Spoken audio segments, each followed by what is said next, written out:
Sa gitna ng asul na karagatan ng Palawan, kung saan ang mga limestone cliff ay tila naglalakihang mga pangil na lumalabas sa dagat, matatagpuan ang isang misteryosong isla. Hindi ito kasama sa mga sikat na tour package. Sabi ng mga lokal ng El Nido, ang islang yon ay isinumpa o di kaya'y pinamamahayan ng mga kakaibang nilalang.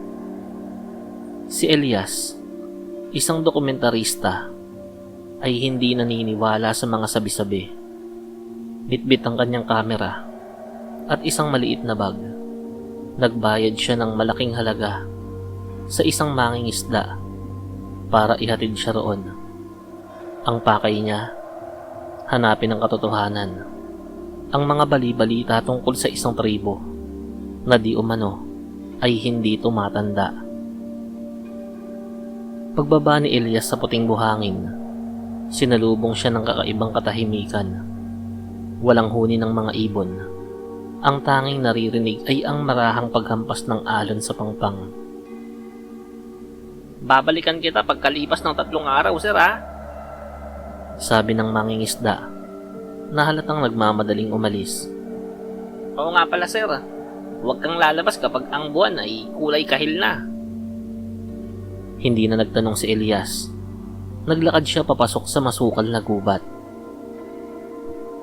Hindi pa siya nakakalayo nang makita niya ang isang barangay.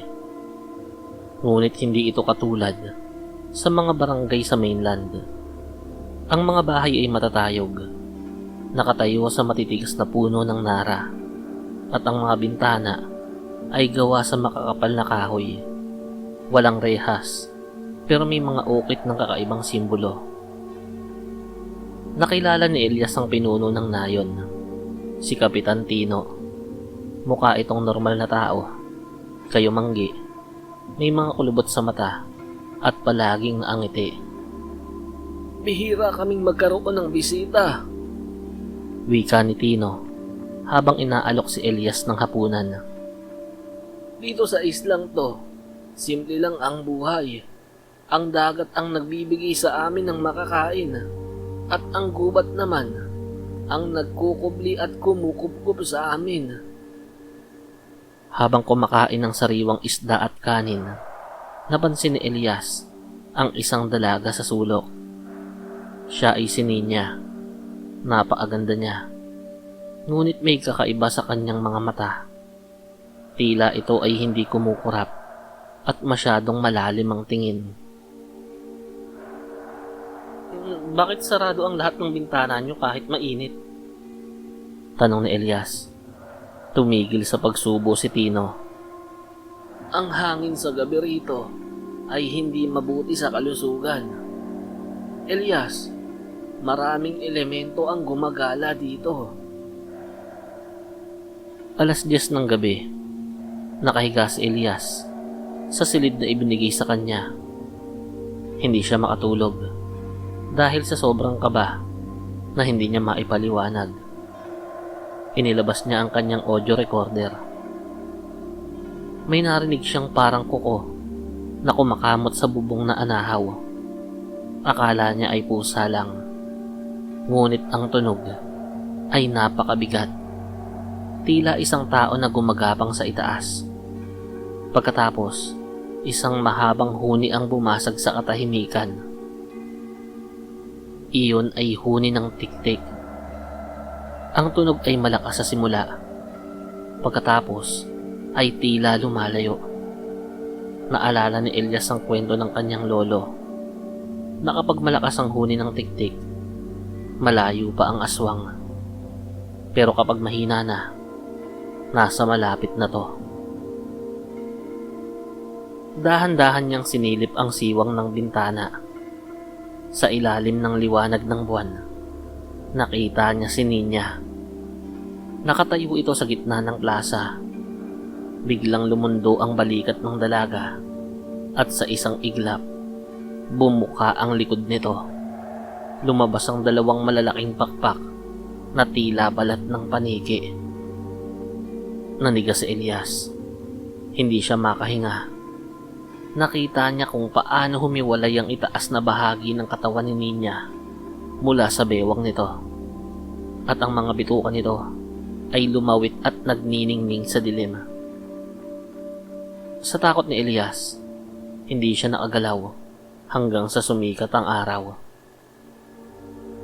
Kinaumagahan, tila walang nangyari. Nakita niya si Nina na naglalabas sa sapa. Buo ang katawan nito, nakangiti at tila isang inosenteng dalaga. Ngunit may napansin si Elias. Ang lahat ng lalaki sa nayon ay may mahahabang pilat sa balikat. Wala rin siyang nakikitang buntis sa buong isla, maliban sa isang babaeng nakakulong sa isang dampa sa dulo ng nayon. Naglakas loob si Elias na lapitan ng dampa. Doon niya nakita ang isang babaeng umiiyak. Hawak ang kanyang malaking tiyan. Umalis ka na rito habang may oras ka pa. Hindi sila tao. Ang islang ito ay hindi paraiso. Ito ay kulungan. Pinaparami nila kami para magkaroon sila ng pagkain. Bago pa makasagot si Elias, naramdaman niya ang isang malamig na kamay sa kanyang balikat. Si Kapitan Tino. Elias, akala ko ba ay interesado ka sa aming kultura? Sabi ni Tino. Ang boses nito ay wala ng sigla. Tila galing sa ilalim ng lupa. Ang kultura namin ay ang mabuhay. At para mabuhay, kailangan namin ng dugo na hindi galing sa aming lahi. Tumakbo si Elias. Hindi na niya inisip ang kanyang kamera. Tinahak niya ang masukal na gubat patungo sa dalampasigan. Kahit alam niyang 2 araw pa bago bumalik ang mangingisda na naghatid sa kanya. Habang tumatakbo, narinig niya ang pagaspas ng mga pakpak sa itaas.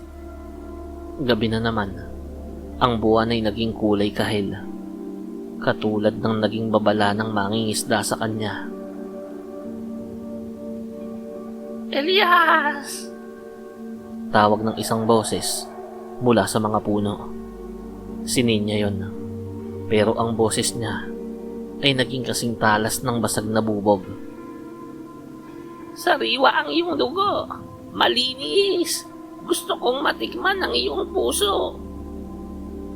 Mula sa itaas, bumagsak ang itaas na bahagi ni Nina sa harap niya. Ang kanyang muka ay wala na ang ganda. Ang bibig nito ay puno ng matutulis na ngipin at ang dila ay mahaba at parang basang tangkay ng puno. Ginamit ni Elias ang kanyang flashlight at itinutok ito sa mga mata ng nilalang. Nagulat ang aswang at sa pagkakataong yun, kumuha si Elias ng isang matulis na sanga ng puno na mula sa kamagong at isinaksak yun sa nakalaylay na bituka ni Nina. Isang nakabibinging tili ang umalingaw-ngaw sa buong isla.